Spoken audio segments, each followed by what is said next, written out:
This boy Ken first நான் வந்து சொர்க்கவாசல் படம் ஷூட் பண்ணும்போது அவங்க அப்பாவை பார்க்கறதுக்கு ஷூட்டிங் பண்ணும்போது he stayed with me for 2 days. அப்போ வந்து he had bigger director names, bigger actors telling him இந்த படம் நான் பண்ணலாம், அந்த படம் பண்ணலாம்.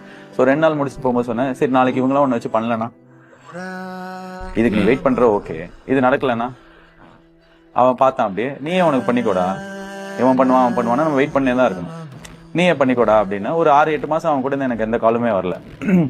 Random day call me and sir அண்ணா உங்களை பார்க்கணும் சார், ஆஃபீஸ் வாடானா ஆஃபீஸ் வந்தா he narrated to me this film Youth. First half ஃபுல்லா நரேட் பண்ணா, எக்ஸ்ட்ராடினரி நரேஷன். படம் நான் வந்து எப்படி வந்திருக்கேன் நான் இன்னும் பார்க்கல, பட் ஆனா அவன் ஃபர்ஸ்ட் ஹாஃப் சொல்லும்போது அவ்வளவு 10 கேரக்டர் மாதிரி அவனே நடிச்சு காமிச்சான். அந்த பொண்ணு மாதிரி, அந்த பையன் மாதிரி, ஃப்ரெண்டு மாதிரி, அப்பா மாதிரி, எல்லாம் பயங்கரமா இருந்தது. I felt, see, youth or youth success is not the story or not the presentation, not the making. I've not seen the film, but I feel that entire film is Ken's energy. That energy that he passed on to others is youth. அந்த energy என்னன்னா அவனே அவனுக்கு பண்ணிக்கிறதுக்கான வெறி. So இததான் நான் வந்து கென்னுக்கு சொன்னேன்.